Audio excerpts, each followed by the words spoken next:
The man danced with butterfly footwork in the ring, turning violence into an art, his body the most sophisticated combat weapon in the world. But he knew for himself that his real war was not in the ring, but a confrontation with an entire nation. A draft order from the U.S. government was about to ignite a storm within him, turning him from a sports idol into public enemy number one. This man's name was Muhammad Ali. But before becoming Ali, he was Cassius Clay Jr. In 1942, he was born in Louisville, Kentucky. His boxing journey began by chance. At the age of 12, his bicycle was stolen. An enraged Clay reported the incident to a police officer, vowing to teach the thief a lesson. Coincidentally, the police officer was a boxing coach. He didn't help Clay seek revenge. Instead, he gave him a suggestion: go learn boxing. This suggestion ignited the brightest flame in the history of world sports. Clay's talent was visible to the naked eye. He possessed speed and agility rare among heavyweights. His footwork, later known as butterfly footwork, was light and elusive, making his opponent's heavy punches repeatedly miss. His punches were lightning fast, his jabs precise and deadly. More importantly, he brought wisdom to this brutal sport. He fought not only with his body but also with his mind.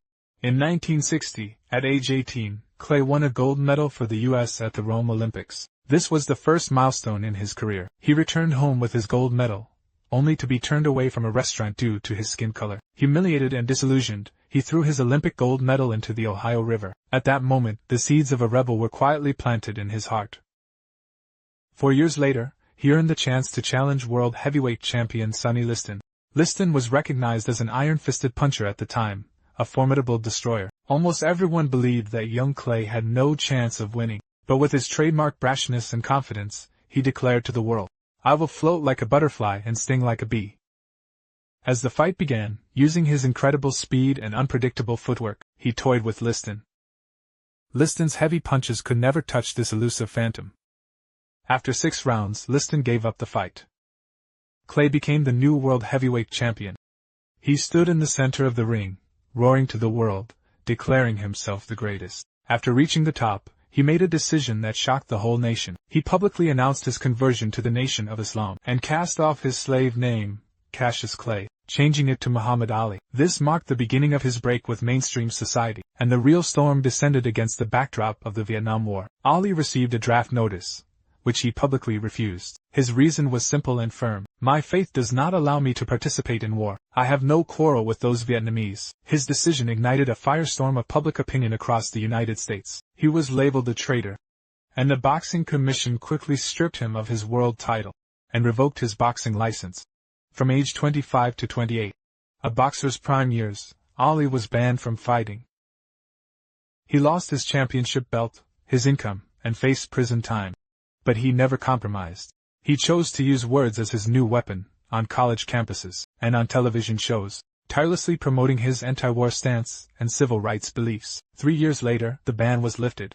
Ali returned to the ring, but he was facing a completely new, a stronger opponent. George Foreman.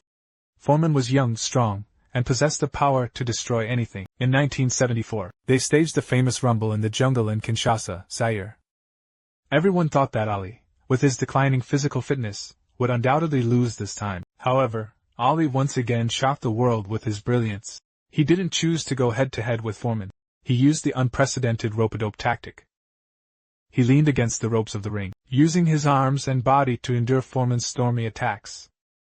He absorbed the damage while provoking him with words, draining Foreman's physical strength and will. Foreman was like an enraged bull, squandering his power in vain, while Ali waiting for a fatal moment. In the 8th round, at the exact moment Foreman's energy was exhausted and he revealed a flaw, Ali launched a swift counterattack. A series of precise combination punches knocked the undefeated giant to the ground. Ali miraculously regained the World Heavyweight Championship belt for the 2nd time. After that, he won the championship title for a 3rd time, and his career record was fixed at 56 wins and 5 losses. But the price he paid for the sport began to show on him.